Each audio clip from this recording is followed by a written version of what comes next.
Hey, welcome into the Big Ten Huddle. I'm your host, JR, and with me today, I have Jordan from the Eyes on Big Podcast, going to be breaking down some Michigan stuff for us, the resident Michigan fan for us here for the college football playoff preview. And I also have my good friend Rajeev with us from the Bucky Report to be talking about the Wisconsin preview and everything else, giving his thoughts and opinions there as well. I'm going to go ahead and push it to these guys. They can introduce themselves, tell you where that you can find their podcast and stuff at. Jordan, why don't you start us off? Yeah, hey, so first of all, thanks for having me, JR. I've been listening for a while. I'm excited to do this. So I'm newly to the Eyes on Big Pod this year. My co-host, Jeffrey the Greek, kind of picked me up this year when his buddy Big Kurt had to step away for a while. So I'm helping out with the Eyes on Big. That's Eyes on B1G on Twitter. We record twice a week, do previews, post views of all Big Ten games, and kind of slowing down a little bit now, obviously, with bowl season. But first year back into it, excited, having fun doing it. So. For sure, yeah. We've had Kurt on, we've had Jeffrey on, and I figured, well, we have to have Jordan on as well. So I don't know why I waited after the Michigan-Ohio State game. I should have done that before. But, I can't imagine why. I was just overconfident, I guess. All right, sue me. I'm a fan. Go ahead and tell people about you, Rajeev, and where they can find you at. Yeah, my name's Rajeev. Thanks for having me on. This is my second or third time, I think, on your show. Really appreciate it, JR. So at the Bucky Report on Twitter. My personal Twitter is at Rajeev Badgers. We also record twice a week. We're probably going to keep that going, I think, through the year. I also am a contributor on Locked On Badgers, so check that out as well. Excited to be here and talk about the college football playoff and great bowl games. For sure. Rajeev, one of the best at covering the Badgers I know out there, so super excited to have you on, Rajeev. Appreciate you being here. Before we get into it, I do want to remind you we are a part of Big Banter Sports. This podcast is brought to you by BigBanterSports.com for all your Big Ten media needs. We have podcasts for every team. You can go over there. Some of them are once a week, some of them are twice a week, stuff like that for football and basketball. And if you're watching this on YouTube or Twitter, please do like and subscribe or follow. We appreciate that. If you're listening on podcasts, please do subscribe. Give us a rating over there. We appreciate that. All right, guys, let's get into it. So Michigan versus Alabama. I got to tell you guys, the storylines in this game, if nothing else, that is what I love about this game. We have Michigan who, they've lost their last two games, but this is, in my lifetime, the best Michigan team I've ever witnessed, I think. I mean, they are just humming. They're doing a great job this season. And then you have Alabama and Nick Saban, who have won their last six playoff semifinal games. I had to make sure I said that right. Their last six playoff semifinal games. In fact, the only playoff semifinal game they've lost to is to Ohio State. So, can Michigan make it happen where they, double up with the Big Ten and give Alabama their only two semifinal playoff losses with Michigan and Ohio State? That would be quite the storyline as well. Jordan, we're going to push it to you first. What are your thoughts on this game? You had to give yourself just that little pat on the back there, didn't you? I had to. Hey, I respect it. I respect it. No, I'm with you. This game, like you said, there's storylines aplenty here. There's a lot of different ways, in my mind, you can look at a game like this. I mean, you can talk about the Nick Saban, the Jim Harbaugh, the Michigan struggles in a bowl game and how Saban's been so dominant. But to me, those are years past, and I want to look at this year's game and what this year's game is. And to me, there's a reason this point spread and this line is the way it is. And it's because these two teams are like mirror images of each other. They're extremely good defenses with offenses that can be good but have struggled at times when they play better competition. And I think both offenses have some flaws. So to me, looking at this game, it's like that's why the spread is so small, because it comes down to the margins. Can J.J. McCarthy use his legs more now that he's going to be more healthy? I mean, it was well documented the last few games of the year. He's pretty banged up, dealing with something with one of his legs. Can he make a few plays? Can Jalen Milroe make a few plays? And which defensive line and offensive line can control that line of scrimmage? Because that's where this game is going to be won or lost. Oh, for sure. And I think a big part of this as well is I know everybody's going to talk about Will Johnson. He deserves to be talked about. Fantastic player, one of the best quarterbacks in the nation. I don't think he gets enough credit, especially because of his injury earlier this year where he wasn't able to play as much. However, I do think that Mikey Sanders still is going to play a huge part in this game. The dude is just a turnover magnet. I think sometimes his coverage can be a little questionable, but he makes up with it with all the turnovers that he's able to get. Dude is just a ball hawk, does a great job. And with how much Alabama likes to throw the deep ball, he is going to be integral in that pass defense to make that happen. Rajeev, what are some of your thoughts on this game? Yeah, so first, I'd be remiss if I didn't say Alabama shouldn't be in this game because I'm a very strong believer in what happened with Florida State was a complete mess. That shouldn't have happened. But look, I think, like you kind of said, look, I think this is one of the best Michigan teams we've seen in a very, very long time. This team is, I mean, generally speaking, Michigan has been one rung below Ohio State, but not anymore. And J.J. McCarthy has done that. The defense has been there. They are a very consistent offense. The question I have is Alabama going to be able to pressure J.J. McCarthy into making mistakes and into throwing in completion? Now, Corum obviously is the guy. You've seen Maryland had a little bit of success slowing down Michigan to an extent, but realistically, no one has actually been able to slow Michigan down. So I think this is the year that Michigan kind of flexes its muscles a little bit, and the Big Ten can finally stop losing these games to the SEC. And please, Michigan, no crazy mistakes like last year. Because both of your teams should have been playing each other last year, and it drives me crazy that that's not the case. Boy, could you imagine the storylines if that would have happened? Oh, my gosh, absolutely. I absolutely think that this really comes down to how much pressure can Alabama put on J.J. McCarthy? Can the Michigan offensive line hold up, protect the pocket a little bit, and give McCarthy time to throw? Because if you do, he's going to find weapons. Blake Corum is going to get his carries, and I think Michigan has the advantage there, but it really comes down to that pass pro.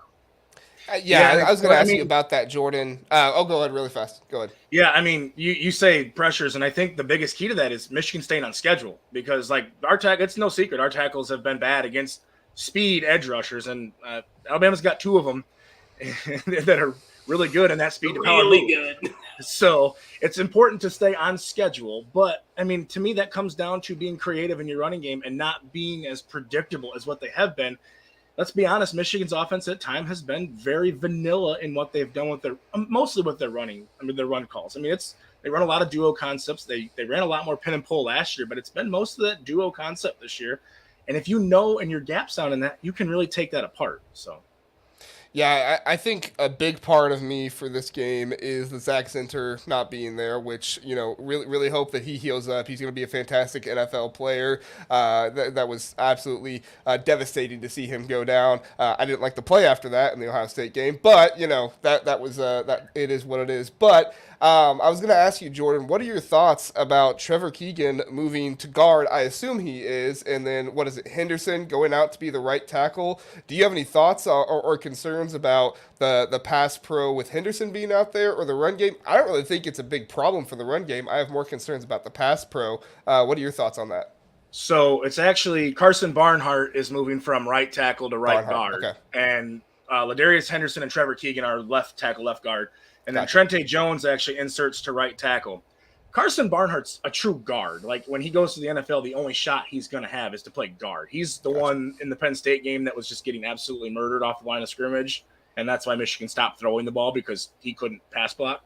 So in that sense, it's better because Trente Jones is a better overall tackle. He's just not a better overall player.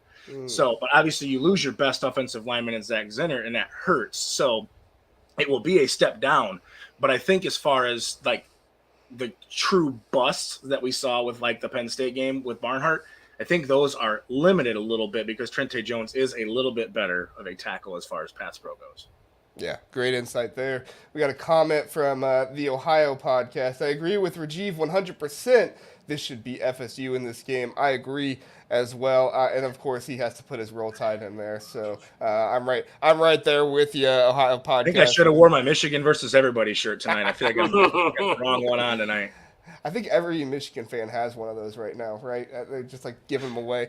Rajeev, your thoughts on this game with who do you think ultimately will win? I'm not asking for a betting pick or anything like that, but who do you think ultimately will win, and what do you think will be the difference to make that happen? Yeah, I mean, I'm just tired of seeing Alabama do anything in the college football playoff, and I'm excited to see the Big Ten actually perform, and I think – no offense, JR, this is the Big Ten's best team. The Big Ten has put out their absolute best in Michigan. They deserve it. Yeah, I mean, look, this team is really, really good.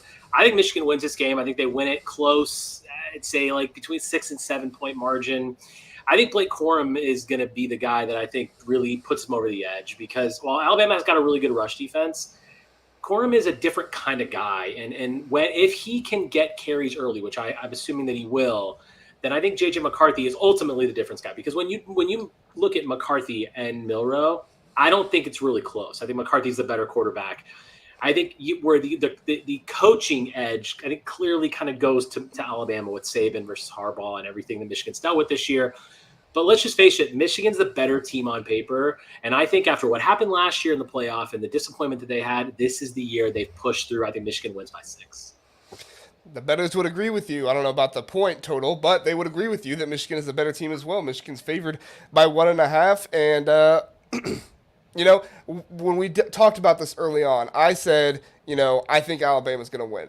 Now, part of that was it also came right after the Ohio State loss, and you know, I had to cope with that, obviously, and I know that word gets overused on Twitter, but if we're being honest, that's what I had to do. As I look into this game more, and as I try to be, you know, a little bit less biased and those things, I do think that Michigan has a very good chance of winning this game. I am ultimately going to pick Alabama. Call me biased. Fine, whatever. I am ultimately going to pick Alabama, and simply because Nick Saban, with all this time to prepare, all this time to make things happen, I think he's the difference, right? As I quoted before, 6-0 in his last 6 semifinal games. I mean, that's just ridiculous. You give this guy time to prepare and make things happen, but I don't think it's a given. I'm probably like 55% Alabama. Earlier, I was probably near like 70-75%, but I've gone back and I said, you know what? Michigan has a really good shot of winning this game. I would not be surprised at all if they win. Jordan, I assume you're going to tell me why I'm wrong, so go ahead and just tell me why I'm wrong.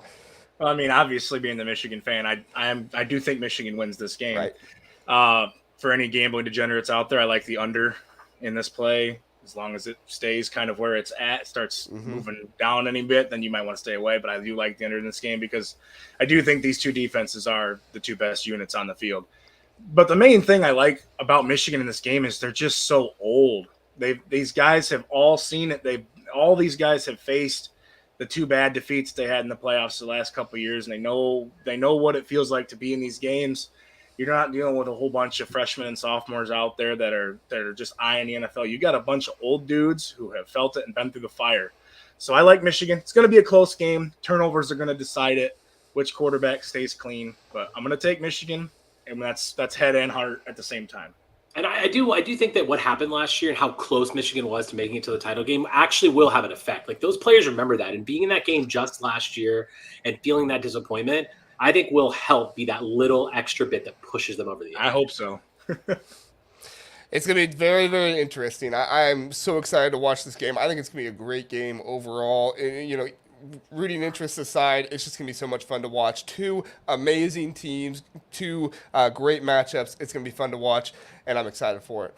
All right, guys, let's move on to our next one. Washington is playing Texas. Washington undefeated, obviously 13-0. Texas beating Bama, but falling to Oklahoma earlier in the year. They are 12-1. They got that huge blowout win over Oklahoma State, which propelled them into the playoffs. Obviously, Bama riding those coattails a bit to get up there as well. I think we can all agree Texas probably deserves to be here, right, guys? I would say. Yeah. And so Texas is a very, very good team. Washington, obviously, very deserving as well. Jordan, let's go back to you again. I'm curious your thoughts on this game. Yeah, this game is really interesting to me because you have a strength and a weakness going up against each other with Washington's offense, obviously, and Penix and Adunze and those wide receivers and just running all over the place. And Texas's secondary has been nothing short of Swiss cheese most of the year. Now, I know a lot of what Washington likes to do is set up through the run game, which is where Texas's defense is extremely good. But I almost think that with a coach like Kalen DeBoer and being as good of an offensive mind as he is, knowing the weapons that he has, he's going to exploit that Texas secondary a lot. I lean Washington in this game and how I feel. Like, I mean, there's obviously time to go here, but, man, this team has been that team that they've been just like, they shouldn't be here. They were 10-point dogs to Oregon in the Pac-12 title game, didn't have a chance. Their defense has got good. There's NFL players in that defense. I think the matchups that I look at with this game are what make me think Washington. Overall, talent-wise, sure, I think Texas has got more talent, but I like the matchups that I see with Washington versus this Texas team. Yeah, I do too as well. It's going to be an interesting one to say the least with Michael Penix Jr. Probably could have been the Heisman winner if Jaden Daniels didn't have such an amazing season. We'll talk more about his team later. Rajeev, what are your thoughts about this Washington-Texas matchup? Yeah, I think it's great to talk about a fun a game to watch. When you're talking about Penix versus Ewers, those are two fantastic quarterbacks and two offensive minds, as Jordan kind of mentioned too. So there's that piece of it. And yes, I agree with you that Texas secondary has not been great, but they actually they're 13th in the nation for defensive yards on points allowed per game. They've got a good defense. Now, anyone in the Big 12 generally doesn't have good defense, so there's that piece of it too. But I think it's really just a battle of which coach outsmarts the other one, because the bottom line is these guys know how to call plays, and I agree. I think the talent is probably better on Texas a little bit. Washington, there is something to the fact that they're undefeated, and I think that's putting a little bit more pressure on them. Texas, I think, is coming in a little bit more carefree, right? They've had that loss. They had to fight their way into this. They're sort of the underdogs in this whole thing. I mean, Alabama technically is the 4 seed, but let's be honest, that no one thinks of them as a 4 seed. Texas is the team that most people would probably say probably has the lowest chance to win the title. They're coming in with house money at this point, so I think they play a little more free, and that gives them a slight edge. But this is just going to be a fun game to watch. It's one of those games where you look at and say, the best college offenses, like the best called offenses, the best strategy, the best schemes, this is that game that you want to watch, because two brilliant offensive minds going at each other is always fun. You're going to have two very different games, and the first game is going to be a defensive struggle, and the second game is going to be high flying. Like, bet the over in the second game, the under in the first game. Like, it's going to be fun. And it's truly, Jordan, to your point, it's truly about like the conferences, right? Big Ten, SEC are defensive conferences. Big 12 and Pac-12 are offensive conferences. That's exactly what's happening right now. You're literally seeing offense versus defense, and then of course, when it comes to the championship game, that'll be interesting to see what happens. But yeah, so this is just a fun game to watch. If you are a big fan of defense, you're not going to love this game, because it's probably going to be a 43-40, situation. But it'll be fun to watch. Another key piece to keep an eye on in this game is with Quinn Ewers. I mean, he's got some injury history, and Malik Murphy's in the transfer portal and not with the team. Yeah. So, I mean, do we get an Arch Manning sighting if Ewers hits his hand on the helmet again? That's the option. It has to be Arch after Ewers if with Malik Murphy gone. So that's a huge, huge piece in a playoff game. You potentially could have to go to a true freshman. Can you imagine the hype if Arch Manning wins a playoff game? I mean, if there is a true freshman to go to, I suppose that's the one you want. Yeah, right? Yeah. He already had so much hype with his name. If he wins a playoff game, it's going to be... Oh, the Texas fans would be insufferable. Oh, yes, they would. Well, that's going to be my next question. Rajeev, regarding Texas, right? So the big thing with Texas is Texas back? Is Texas back? They made the playoffs, so that's obviously a huge thing in their favor. They beat Alabama at Alabama this season. I would argue that's a different Alabama team than we're seeing now. Nick Saban has his team playing better, so I think that would be probably another toss-up game between those two if they did play again. However, my question to you, Rajeev, is Texas back now, or do they have to win this game and win the national championship to be back? No, I think they're back. They're back because they're back in many cases. One, the fact that they're here, beating Alabama is a real step in the right direction. Losing to Oklahoma, they're gonna lose to Oklahoma every other year. I feel like that's one of these toss-up games that no matter what happens in college football, that Red River rivalry is always going to be back and forth. So I don't really care about that. But getting Arch Manning is another big piece of them being back. Because let's be honest, like, who knows how amazing good he's going to be or not good he's going to be. But the fact that they got him is a huge step in the right direction. And it sends a message throughout college football that Texas is not going to just be some doormat in a team or a team that has been, that used to be great back in the Vince Young days. They're here to stay. Now, that being said, they're going to the SEC. So who really knows what that's going to look like with their schedule next year and where I think it's so interesting, this conference realignment. You never know where someone's really going to slot in.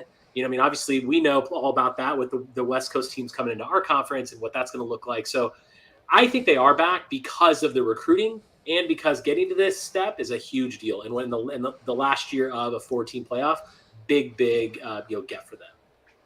Yeah, they've done really well in the transfer portal too. Yeah. Do you agree, Jordan? Is Texas back? I mean, they're back for this year, but like you said, they're going to the SEC. So it's like, I mean, it's getting a lot tougher. There's not as many. I mean, as much as I hate the SEC because of all the bias that we hear, I mean, it is tougher top to bottom than what the Big 12 is. I mean, they're obviously way better off than what they were, and I think that's credit to Sark because they've always had players, they've always had talent, they just haven't been able to put it together. So obviously Sark, being what he is as a coach and a CEO, if nothing else, is helping push that direction.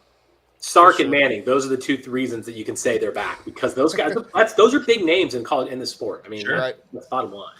Right. If nothing else, the names themselves have them trending in that direction as well. So let me ask one more question and then answer for me who you think will win based off this question. Jordan, we'll start with you.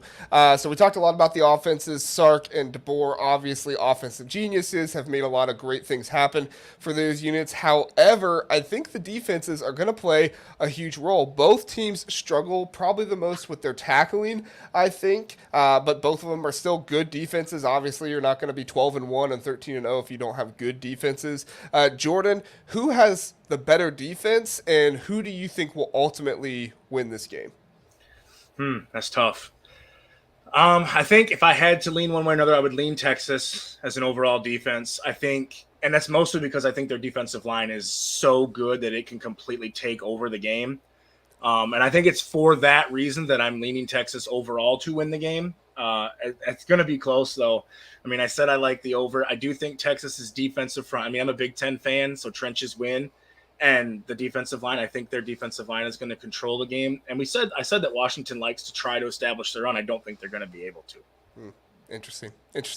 I'm right there with you. I think Texas wins this one. Unfortunately for Washington, I know that they have the Joe Moore Award for the best offensive line. I think they're a good pass protection offensive line. I don't know if the run blocking is going to be there, but who knows? Dylan Johnson, is it? He could just have an amazing game and make a lot of things happen that he was able to do in the Pac-12. Rajeev, same question to you. Better defense, and who do you think ultimately will win? Yeah, I think better defense is Texas. They've got, and Jordan said it completely right. The trenches is where these games are won or lost, and that's because we're Big Ten fans that we're going to say that. If this is a Big 12 podcast, they would be like, "What's wrong with you guys?" But I mean, at some point, it has to be true, right? It's totally true. It's totally true, because the two best conferences in America are the Big Ten and the SEC. That's why it's true. Yes. So I think Texas wins the game. I think they honestly, look, Washington's had a great year, and congrats to them. The last year of the Pac-12 as we know it, they had a great year. And they deserve where they are, but Texas is just a better team. And, Washington's they're giving up 24 points a game, and Texas is giving up 17. And I think that matters here, because it's going to be very tight. Like, we know both offenses are going to perform well.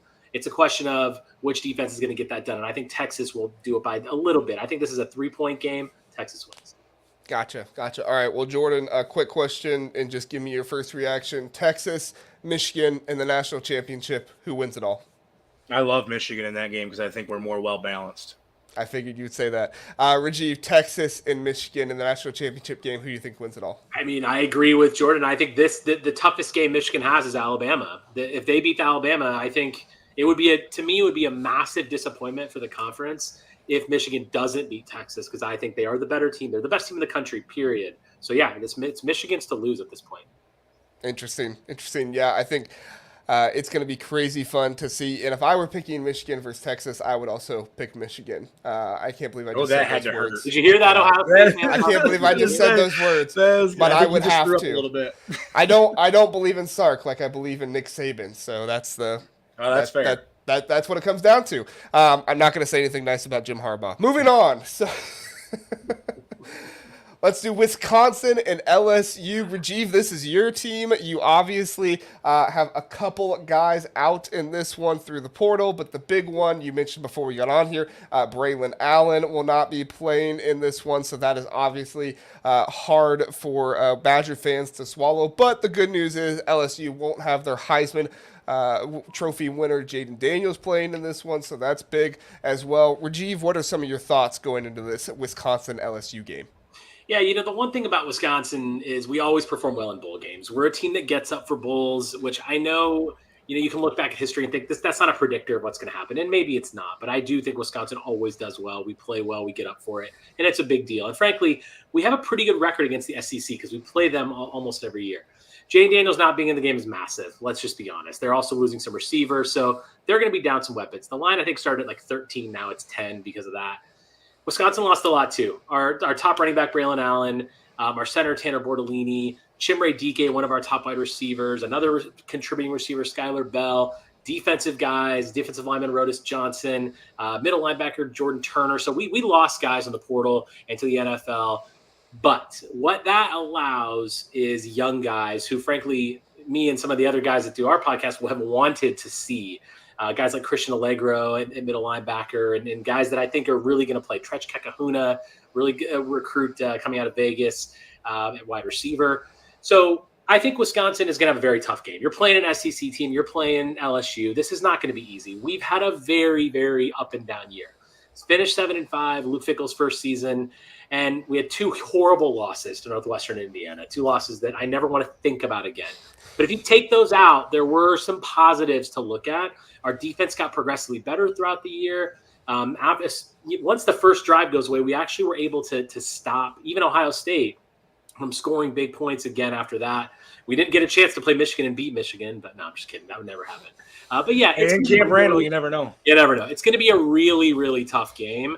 But I think Wisconsin is going to be up for it, and the young guys are going to want to prove themselves because we've got a decent, very good recruiting class coming in next year that I feel like these young guys got to take their opportunities now, and I think that's a big step. So, yeah, going to be a very tough game. I'm not going to lie and say we're going to win by 30. That's not going to happen. This is going to be a very difficult game. I, frankly, am one of the Badger fans that wanted to see us play this game. I like going up against SEC. I love being able to have those bragging rights games against that conference that, let's face it, we all hate so much. So, yeah, very, very difficult. We lost a lot, but there's a lot to prove. And Mordecai's still there, our quarterback. He can really move with his feet. He's not the best deep ball passer with accuracy, which is an issue for us, which hopefully gets solved next year when he's gone. But he can really move with his feet, and he can extend the plays, and he's a really good game manager. Pauling is playing in this one, right? Pauling is playing, yep. Yeah, that's huge. That's huge. Yeah. Yes. What I think is interesting is PFF actually has Wisconsin with a far better defense than LSU. Now, obviously, I don't LSU's think that's defense, surprising at all. LSU's defense has been bad this year. Right. They're not good. It's not been great, but the margin of it itself, nearly 7 points, was surprising to me that it was that much. Now, obviously, SEC fans are going to say, "Oh, Big Ten West, whatever." Straight to schedule is important there. Exactly. Let's talk about that because that is true. Like our defense did really get better throughout the year, but we played some pretty crap opponents. So that is something to take there. But yeah, their defense really hasn't been great. The thing is, our offense really hasn't been either. Right. Well, and that's what the point I was going to make is like you have a team with a bad defense going up against an offense that struggled this year, not all on their own accord, primarily because of injuries and not being able to get into rhythm. But I think Phil Longo is a very good offensive coordinator. He's had a season under his belt now to kind of get his guys together. I think we could see a lot of points in this game, and I think Wisconsin could very well surprise LSU. Jordan, what are some of your thoughts going into this game? Yeah, so when I look at any of these bowl games that are like the non-playoff bowl games, we talk about this a lot on the Eyes on Big podcast. It comes a lot down to want to, like which of these teams want to be there. And I think Wisconsin's going to want to be there. I think Luke Fickell's going to have, like you said, a lot of young guys are going to have to play because of what you've seen go out. And young guys are going to want to show out so they have a spot for next year. LSU is losing all these guys. Daniels isn't playing. I doubt Neighbors plays.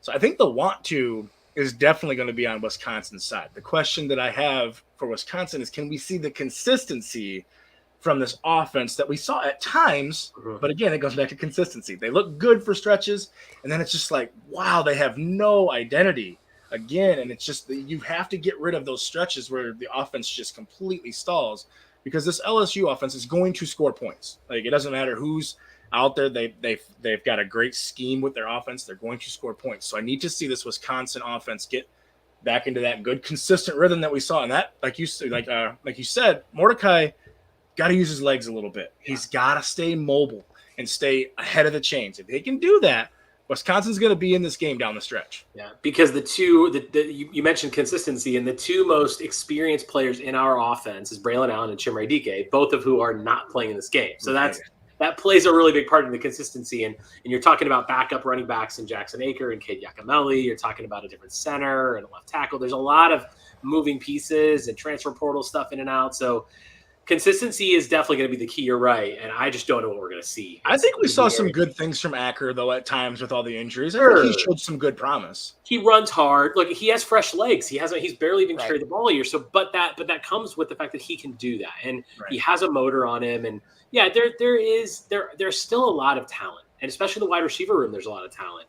The question Will Pauling, what you talked about, Will Pauling's a good player. Will Pauling is a fantastic slot receiver. He's really, really good. Bryson Green is a great talent that hasn't really had the year that we all expected, but he is someone that can still be a game-changing player. My question for you, Rajeev, is what quarterback is better, Tanner Mordecai or Graham Mertz? Because Graham Mertz put up 35 on this LSU defense, okay? Listen. 300-plus yards, 1 touchdown pass. 7 rushing yards. That's not exactly great. But still, 35 points for the Florida offense. I mean, come on. At a certain point, if Graham Mertz can do it, Tanner Mordecai can do it, right? He can, and that's a fair point. Graham Mertz has a better offensive line and a better pass per offensive line than Wisconsin does. Graham Mertz is not the better quarterback. Graham Mertz is just a thorn in all of our sides. He struggled so much, and let's be honest. If Longo was his offensive coordinator and Fickell was his coach, I think he would have been successful in this offense. Had he stayed and not gone to Florida, I think he would have had a pretty good year. You could argue, yes, he's the better quarterback, but I'm just not going to say that. I'm going to say Tanner Mordecai, who, by the way, had 70 touchdowns at SMU before he came to the Big Ten. He had really big numbers. He had NFL aspirations, and I don't think that's necessarily going to come to fruition. Obviously, he's playing in this game because he wants to show out one more time. But, yeah, Mordecai is still the better quarterback only because I'm not going to say that Mertz is the better quarterback. Pride comes before the fall, right? Right. All right, Jordan, so we'll push it to you first. Who will win this game and why?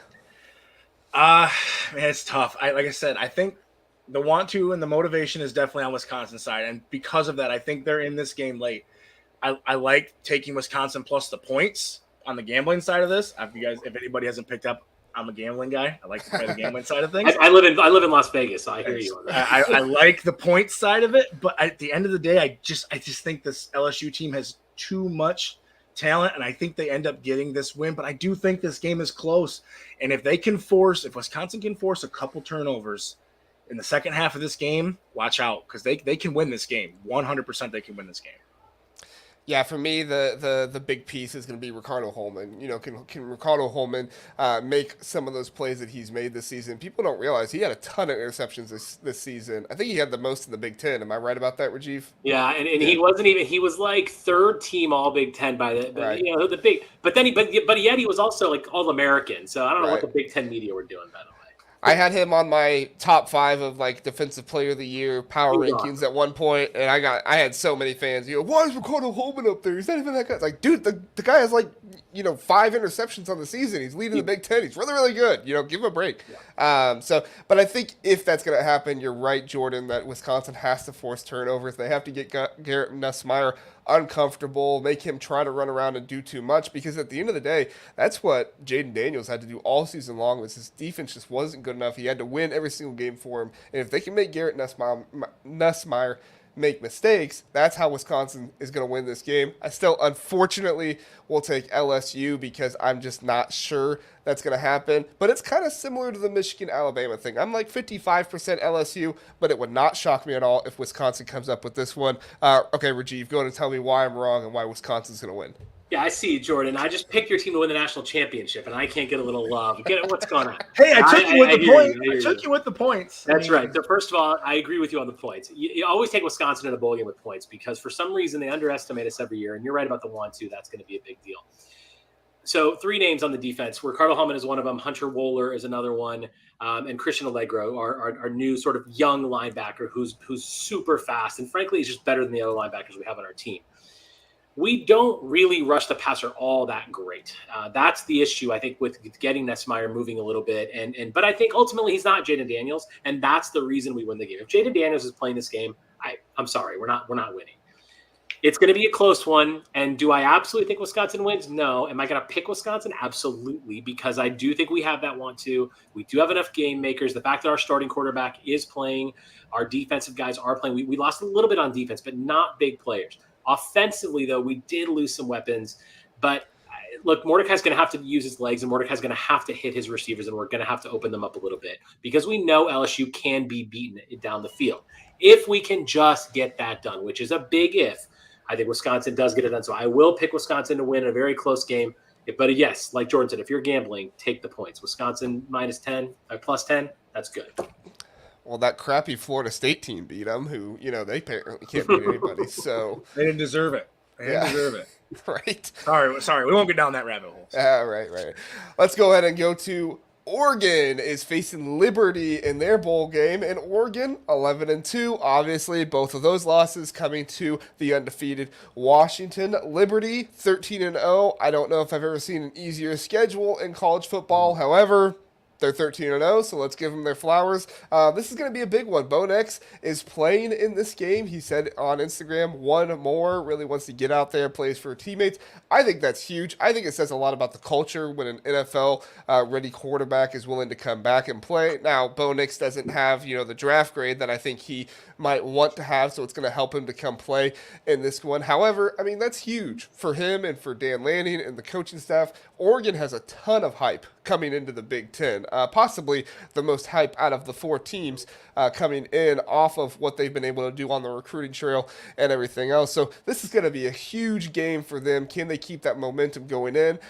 Jordan, what are some of your thoughts on Oregon versus Liberty? I think the reason that Bo Nix is playing is because he knows he's going to be able to put up some numbers and some good tape for the NFL in this game. Yep. Because, no offense to Liberty, like you said, if they're 13-0, that's not easy no matter who you are. But they're way outmatched in this game. I think Oregon's second string would walk through this game, and I think that's why the point total is the way it is. I think Oregon, barring massive injuries and a downpour of some kind of monsoon, is really going to walk through this game. I just think they're the more physical. I think they're the more talented team.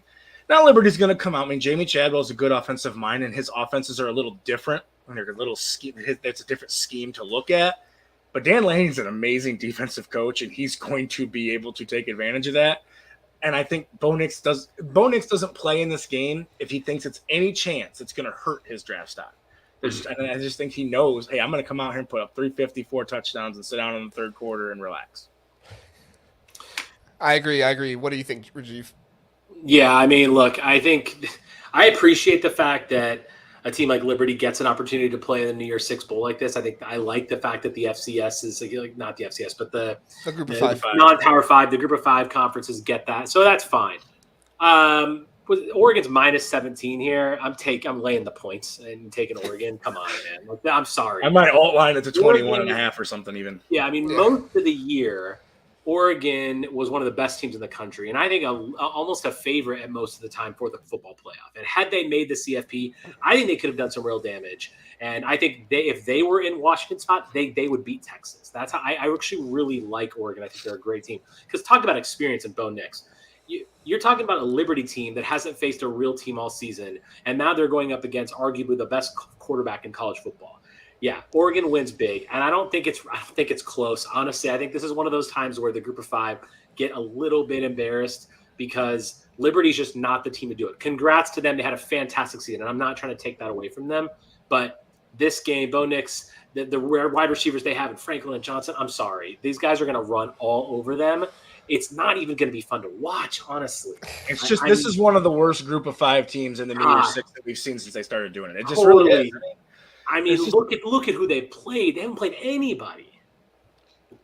No, I agree. I think, and just going back to Big Ten, I thought Jordan would bring this up, but I'll bring it up since I'm the Buckeye fan. The trenches is obviously the big part of this, right? Liberty just doesn't have the quickness or the feet of their tackles to be able to contain Oregon's pass rushers. They just don't have the size to be able to run block in this one.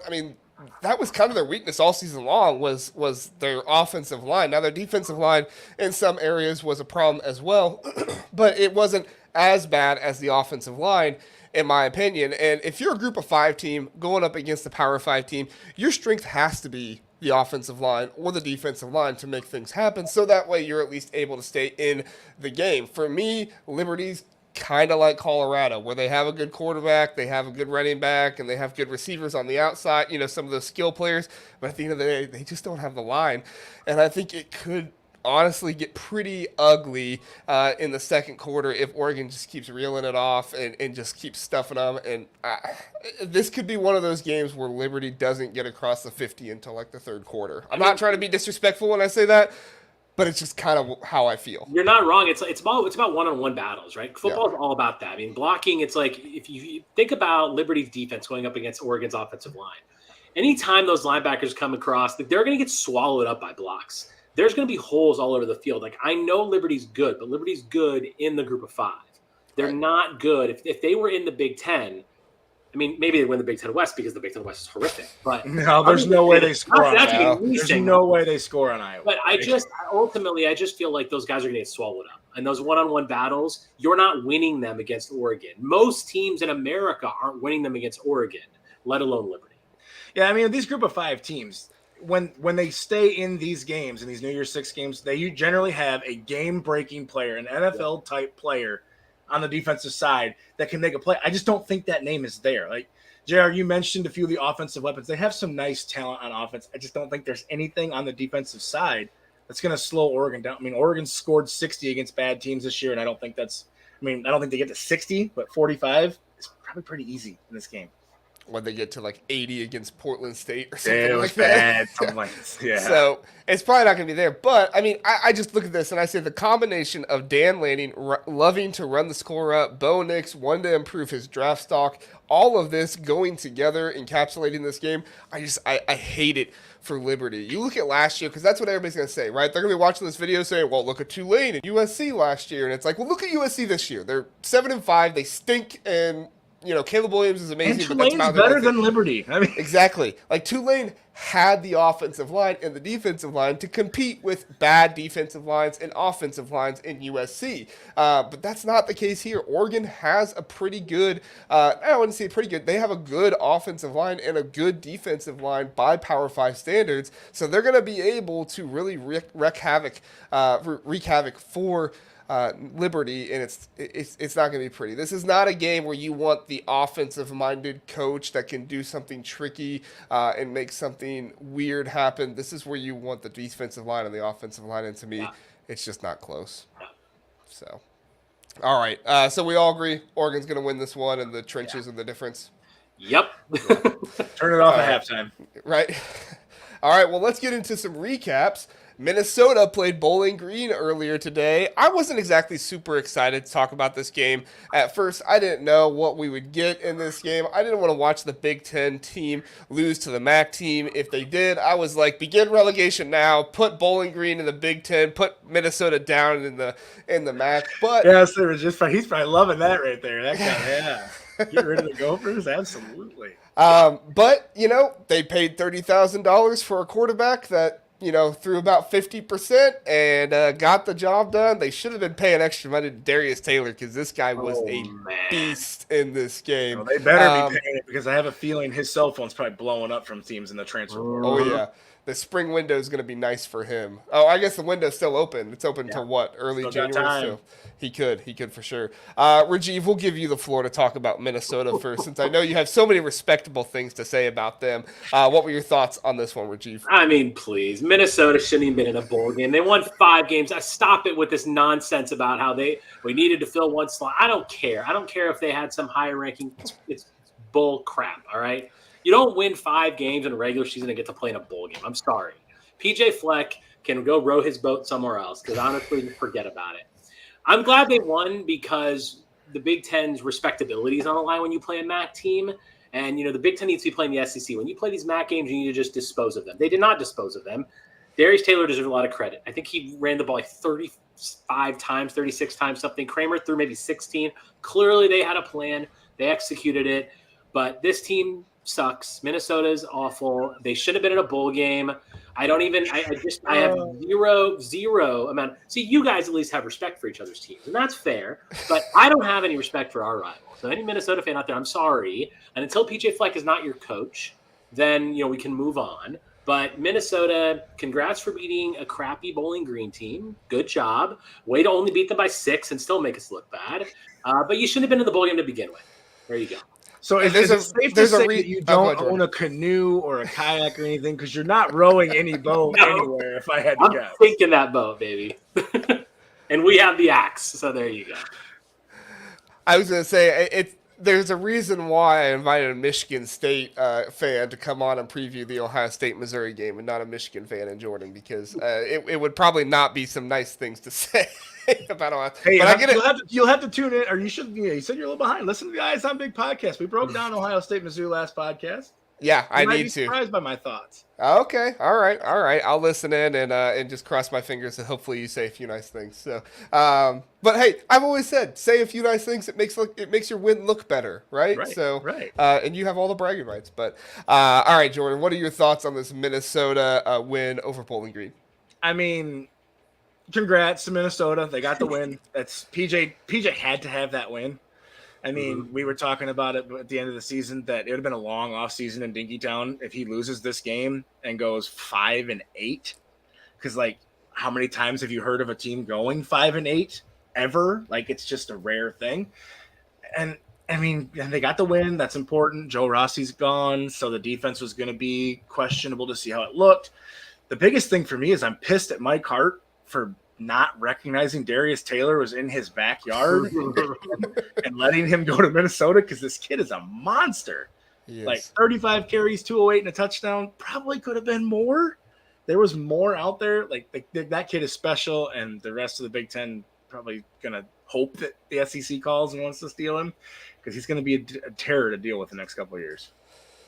Hey, 3-0 in the Quicken Lanes Bowl for Minnesota. All right, so they love playing the quick lane. Sorry, I don't even know the name of the bowl. Quick exactly. Lane Bowl. That's exactly right. Exactly right. PJ Fleck, he's not 7-0, but the team is 7-0. He is 5-0 in bowl games with Minnesota. So, hey, give credit to PJ Fleck, I guess. He gets his teams motivated and wanting to play. Maybe that motivation for the quarterback was a little bit different for other people. However, it is motivation for the TV crew to continuously show his fiance was on a different level. Good grief. That chick was on the TV every other dang shot. Yeah, they kept showing her like, oh man, the wedding. I was just glad one of the announcers didn't say something inappropriate because that's happened sometimes. But yeah, I don't have any other thoughts. I guess we can talk about this. Minnesota going into this new age Big Ten. Obviously, they didn't have the best season this year, 6-7. However, 3 of their last 4, their last 3 seasons, if you don't include COVID, they had 9 wins or more. So I don't know. I'm curious on you guys' opinions. Jordan, we'll start with you since we went with Rajeev first on the other one. But what are your thoughts on Minnesota moving forward in this new Big Ten? Yeah, I think you can, as a Minnesota fan, you can take this season a little bit better with this win. Now, next season, if it starts out slow, they will be at the gates with pitchforks for PJ. Like, he can't afford another 6-6 type of year next year. He needs to bounce back and get to 8 or 9 wins to keep the pressure off. Because, like, in Minnesota, obviously with the Big Ten expanding, the goal isn't national titles, but you should be competing to get to Indianapolis. Like, you should be in that conversation towards the end of the year, and they just flat out weren't towards the end of this season. So they need to start out fast next year and be a lot more consistent of a team than what we've seen, because it was just like it was Dr. Jekyll, Mr. Hyde with this team. The defense would look great one week and then just god awful the next week. Well, they look great for part of the game, and then Northwestern would just decide to start playing offense, that was a weird game. All right, Rajeev, if you want to be measured on this one, you can, or if you just want to go for it, that's fine too. I get it. What are your thoughts on Minnesota in the new age Big Ten? Look, and I'll be very honest, I think that the Big Ten West all has a rude awakening coming. And other than Wisconsin and Iowa, who've been consistent teams out of the West, I think the rest of that West, Minnesota included, when you look at the new Big Ten and you look at the teams that we're bringing in USC and UCLA and Washington, Oregon, they're all good recruiting teams. And then you look at the East and obviously the big 3 up there with Michigan, Ohio State, and Penn State. And then you have Wisconsin, Iowa, and Nebraska that can all recruit. We have Luke Fickell. Nebraska's got Matt Rule. Kirk Ferentz is eventually going to go away in Iowa, but Iowa's always going to be a team that's getting better. I think that's the thing that you have to look at. When you look at the Big Ten top to bottom, and you look at the recruiting that Minnesota has to go up against, and especially basically adding in powerhouses from the Pac-12, I think we're in dire straits looking forward in the conference. I think Luke Fickell is the reason that we have a light at the end of the tunnel. Our recruiting classes, we just finished a great recruiting class, top 20. So I think we are looking up. Minnesota's not, though. And I think until they move on from PJ Fleck, and I'm not being very serious here, I think until they move past that and really go in a different direction, they are going to struggle, especially when you go up against everyone. They don't only just have to get past Wisconsin and Iowa now, they've got to get past everybody else. That's going to be very But let me ask you, though, so move on from PJ, but where do they go? Like, what's the direction that program needs to go? because it felt like when they brought PJ in, it was kind of a good fit because he was a guy that had his style and his system, and it was gimmicky and it was kind of cliche, and kind of a lot of opposing fans are cringe to it. But it has seemed to work for the most part. I think it worked. It's just gone too long. I think it was gimmicky and it was fun at first, and there was that row that boat thing, blah blah blah. But the thing is, now it's gotten cringeworthy, and that's very serious. It has. Like every other Big Ten fan will tell you that, especially Wisconsin fans. But like back in the Jerry Kill days, they were just better. They had a more of an offensive identity. Their recruiting was just so much better. And it's a good question. I don't know where they go. They need to find an identity, and maybe it is bringing in an air raid type of an offense, doing something totally different, and recruiting differently. But the bottom line is they try. I mean, we get a lot of players from Minnesota. A lot of your teams get players from Minnesota. Like they're not recruiting well in their own state. They're not recruiting well in the Midwest. They're going up against Iowa and Wisconsin as their neighboring schools. Unless they change their identity and completely rehash their recruiting and their efforts, I think they're not going to be a relevant program in the new Big Ten for quite some time. Just go full triple option. Exactly. There you go. Find a new identity. They have the offensive line size to do it. One of those things about Minnesota, they do not fail on the offensive line size. And we have the same thing, but we've used it. We've done very well with that, and they constantly try to evolve their identity, and they can't really stick to something. We got LMZ numbers saying PJ is so mid. So yeah, kind of. I don't know.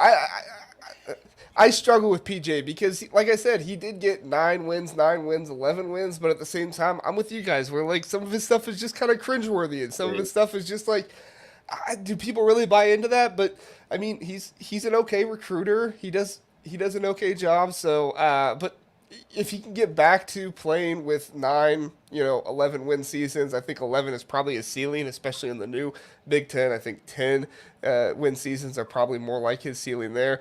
But who knows? We'll see. He beat Iowa for the first time this season.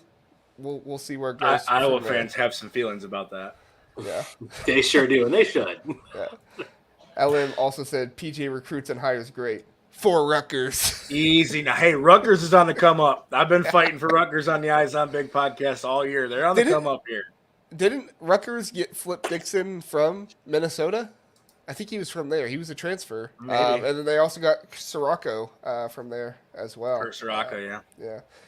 And our friend Dylan from the Purdue podcast. Glad Russ isn't on again this week. I was getting retired. Russ is only basketball, Dylan. Don't worry. This is a football show. You won't see Russ on many of these. All right, let's get to our last one.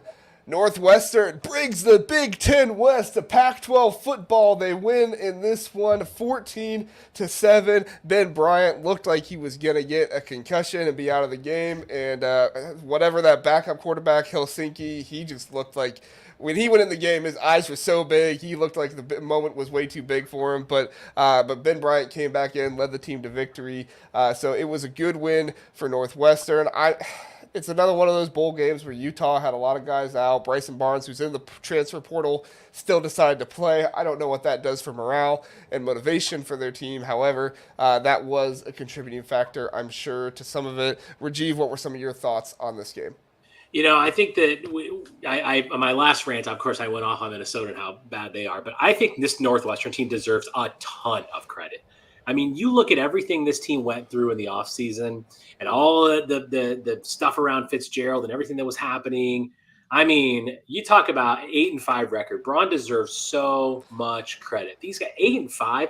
I mean, you couldn't even find odds on that. If you ask about Northwestern winning 8 games this year, that's unbelievable. Unbelievable. And double their season win total. They doubled. Right. I mean, they're fighters. This team, like you'll see, it's ugly. It's an ugly game, 14-7, but they won the game, and they've been doing that all year. They've just been finding ways to win, and it's all about coaching. Every single game, if you watch any of their games this year, they outsmarted people so often. They outcoached, they outschemed. They prepared more. You said, Jordan, earlier about want to. They want it more than other teams right now because kind of like the mentality that Michigan's playing right now with Michigan against the world, Northwestern was playing with that a lot too. After everything that their entire program was just torn down last summer, and everything that was Northwestern football and all the good that Fitzgerald did for that program kind of fell down quickly, rightfully so or not. I mean, that's a whole different debate, but I just feel like these guys really fought, and I give Northwestern a ton of credit. I'm actually really happy for them. I always root for Big Ten teams at bowl games because I want the record to be better. Right. But this was a game that I really wanted to see because I just feel like of all the teams in the Big Ten, I mean, you could give Braun Coach of the Year easily. I just feel like he has done such a great job. So kudos to them. Kudos to all the guys and all the fighters in Michigan State. I mean, Northwestern. They fought really hard all year, and all those players deserve to look at that record and be proud of it. I agree. There was a tweet I made before the season. It was on the 20th of August. And before we get to you, Jordan, I just want to read this. I gave 3 options. I said, what would be the most unlikely thing to happen this season? Michigan State goes 3-9. Well, they went 4-8, so it was almost there. Northwestern has 6+ wins. Iowa goes to the college football playoffs. Michigan has an out-of-conference loss. 41% said Iowa goes to the CFP would be the most unlikely thing this season. However, Northwestern won 8 games. I put the bar at 6. Just go to a bowl game. And, granted, they did go to the bowl game with 7. But still, I mean, they won the bowl game. They got to 8. I look at this, and I'm saying, look, David Braun took over a 1-11 team from last year. Deion Sanders took over a 1-11 team from last year. Everybody wants to talk about Deion this, Deion that. The dude had 6 players in his recruiting class, right? And he's going to go back to the transfer portal and try to do more of this nonsense that's not going to work. Stop talking about Deion Sanders and start talking about freaking David Braun, because David Braun is an amazing coach to have this happen. And Colorado's schedule wasn't that much more difficult than Northwestern's. Northwestern was able to do something fantastic, and this game just kind of encapsulated the whole moment.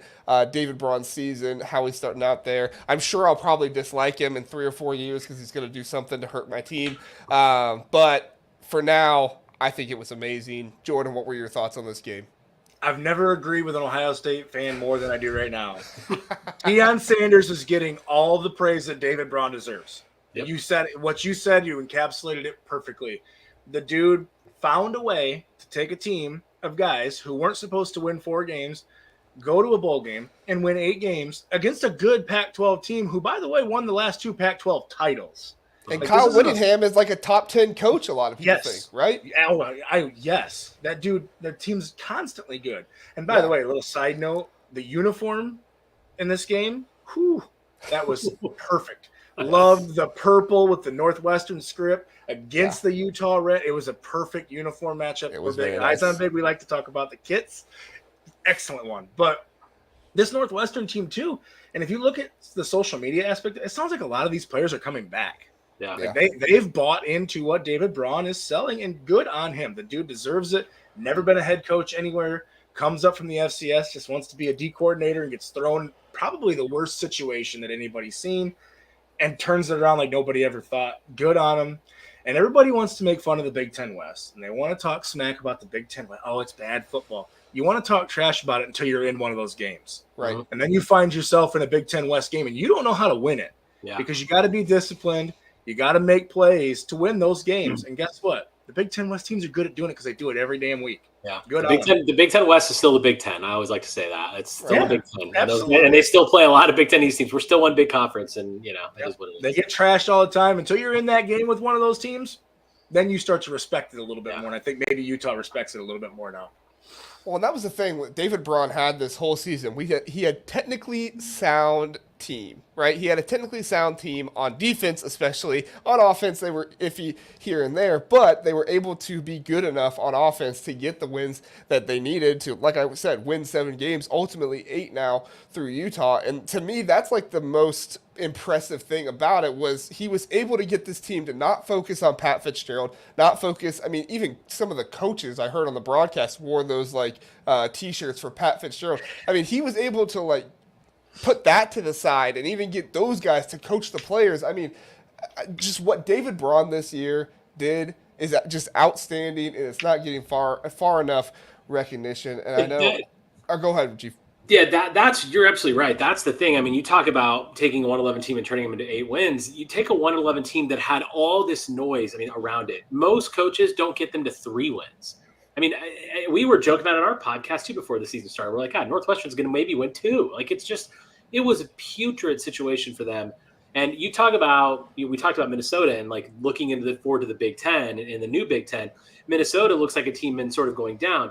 Northwestern looks like a team in the ascendancy, right? They all of a sudden just won 8 games with David Braun and what they're doing, and this is going to help drive their recruiting a little bit, right? This is going to help like embolden that team and bring all those guys together to say, look what we did this year. Now let's see what we can do next year. And Northwestern's going to continue to be what they've always been, which is a disruptive team that's going to piss off teams like ours that just, like you're like, oh, really? We're going to lose to this team? Like we've all of us right here, and I can all probably think of the exact game you're thinking of. Every one of us has had that game against Northwestern that has crushed our season. That is like, I know exactly what Jordan's thinking of. They're like, usually at Ryan Field, right? Right. And that's the thing. That's what this team is. And they're going to continue to be that.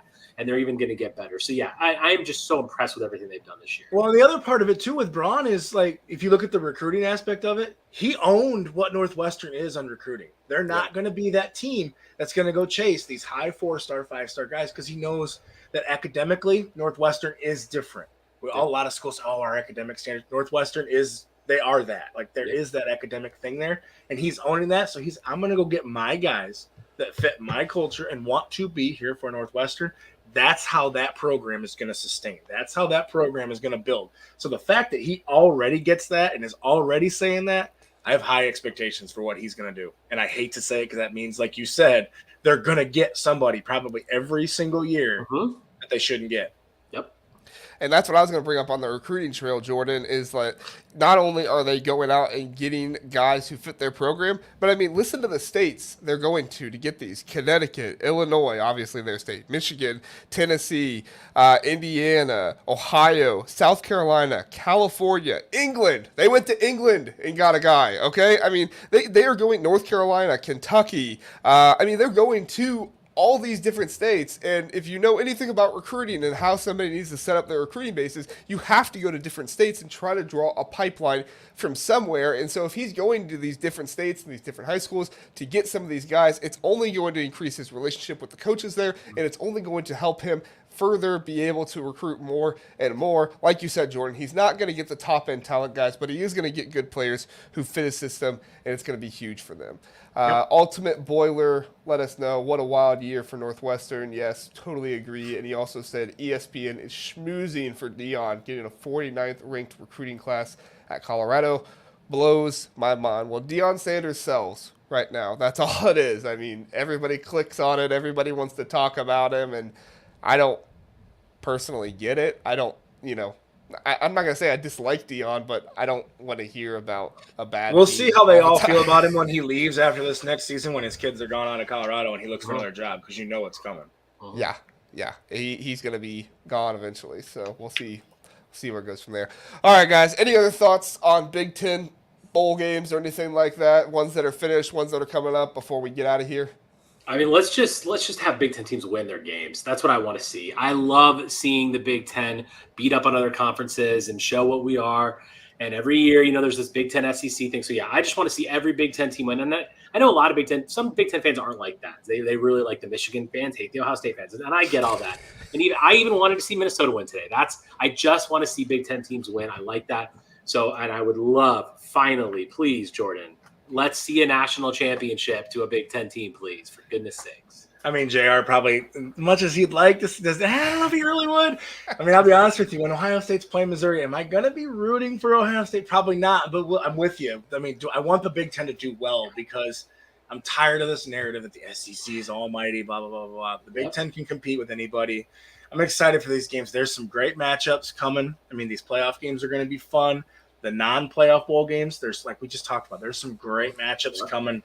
There's some fun games. And whoever said there's too many bowl games isn't a college football fan, because these games are fun. I'm right there with you, Jordan, and that's why I feel like I can root against Michigan, is because I know if Ohio State was in the playoffs and Michigan was playing Missouri, Michigan fans would be doing the same thing. They're like, oh yeah, go Big Ten, but except for the Ohio State, I don't want it. That's just the rivalry. That's the rivalry, and that's what makes college sports fantastic. So yeah. All right, well, hey, thanks so much for Jordan joining us and Rajeev joining us here. It was a great conversation. We'll be talking more Big Ten football, I think, next Tuesday. I need to check my schedule. We're going to get back to kind of a normal schedule in January with all the bowl games and things like that. But we're going to be talking Big Ten football at least once a week here, Big Ten basketball twice a week. We have a Big Ten basketball show coming tomorrow night at 9 o'clock, and be talking about some previews and some recaps there as well, so join us on that. But go check out these guys' podcasts. Like I said, these are two of my favorite podcasts to listen to. These guys both do a great job. I appreciate them, even when Jordan doesn't have so many nice things to say about my Ohio State Buckeyes. But he's very measured. So I appreciate that. But all right, we're going to get out of here. Thanks, everybody, for watching. Thank you guys for coming in. See you later.